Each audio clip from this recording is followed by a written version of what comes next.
আজকে আবার আরেকটি নতুন রান্নার রেসিপি নিয়ে চলে এসেছি। আর আজকে আমি যে রান্নাটি করছি, চলুন রান্না করতে করতে বলছি আমি আজকে কী রেসিপি আপনাদের সাথে শেয়ার করছি। প্রথমে আমাকে কড়াইতে সর্ষের তেল দিয়ে আলুগুলোকে এরকম ডুমো ডুমো করে কেটে নিতে হবে। তারপর এই আলুগুলোকে নুন আর হলুদ দিয়ে কিন্তু খুব ভালো করে লাল লাল করে ভেজে নেব। লাল লাল করে ভাজার মধ্যেই কিন্তু আলুগুলো প্রায় সেদ্ধ হয়ে যাবে। এই যে নুন হলুদ দিয়ে দিলাম।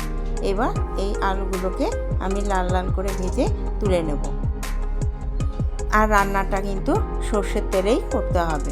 আলুগুলো আমার লাল লাল করে ভাজা হয়ে গেছে। এবার আমি আলুগুলো তুলে নিয়ে তারপর এখানে চিংড়ি মাছগুলোকেও ভেজে নেব। চিংড়ি মাছেও নুন হলুদ আমার মাখানো নেই, এখানে দিয়ে দিলাম নুন আর হলুদ দিয়ে চিংড়ি মাছগুলোকেও হালকা লাল লাল করে আমি একটু ভেজে নেব। এই রেসিপিটি কিন্তু বন্ধুরা খুব ইজি আর খুব তাড়াতাড়ি রান্না করতে পারবেন। গরমের দিনে কিন্তু এই রেসিপিটা দুর্দান্ত লাগে খেতে, পেটও ঠান্ডা থাকে। এবার আমি জিরে ফোড়ন দিয়ে দিলাম, সর্ষের তেল আরেকটু দিয়েছিলাম। তারপর এখানে একটা ছোট সাইজের পেঁয়াজকে লম্বা লম্বা করে কেটে নিয়েছি, সেই পেঁয়াজটা দিয়ে দিলাম। দিয়ে পেঁয়াজটাকে একটু হালকা করে ভেজে নেব।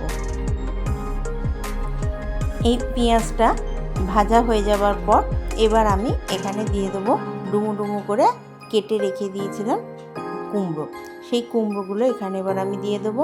আর এই যে রেসিপিটি আমি করছি বন্ধুরা, কুমড়ো আলু শসা দিয়ে একটা চিংড়ি মাছের তরকারি।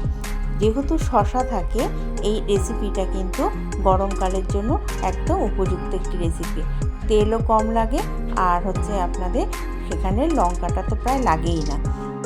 এবার কুমড়োগুলো দিয়ে দেবার পর একটু নুন আর হলুদ দেবো সামান্য পরিমাণে, দিয়ে আবারও ভালো করে একটু নাড়াচাড়া করে তারপর আমি এখানে শসাগুলো কেটে নেব। শসা মানে এখানে পাকা শসা দিতে হবে।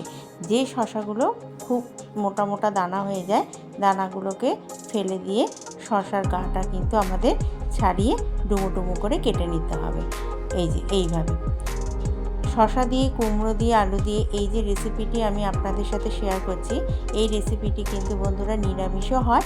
নিরামিষে আমি অন্যরকমভাবে করি, সেটা আরেকদিন আপনাদের সাথে শেয়ার করব।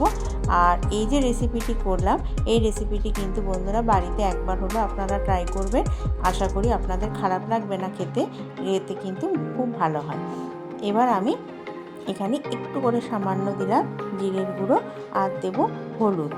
লঙ্কার গুঁড়ো এখানে খাটেই না, তাই এখানে লঙ্কার গুঁড়ো আমি দেব না, দেব কাঁচা লঙ্কা আর টমেটো দিয়ে এবার ভালো করে কিন্তু কষাবো।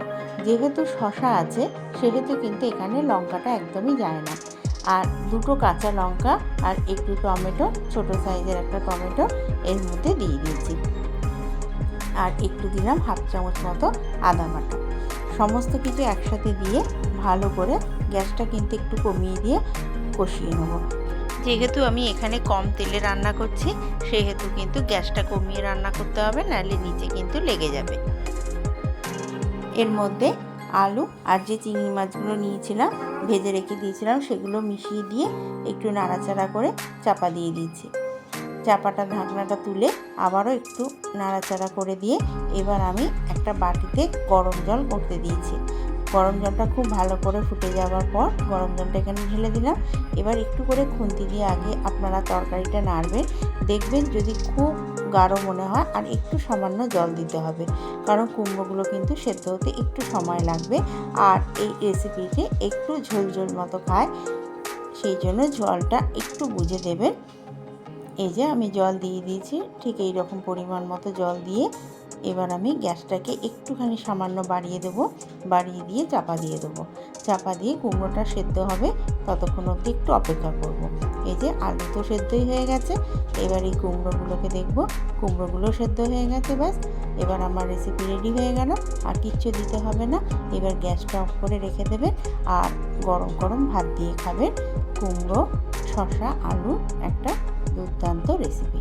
তো বন্ধুরা, রেসিপিটি আপনাদের কীরকম লাগলো আমাকে কিন্তু অবশ্যই কমেন্ট বক্সে জানাবেন। তাহলে আজকে আসি, অন্যদিন অন্য আরেকটি রান্নার রেসিপি নিয়ে চলে আসবো আপনাদের সাথে শেয়ার করতে। সকলে ভালো থাকবেন, সুস্থ থাকবেন। নমস্কার।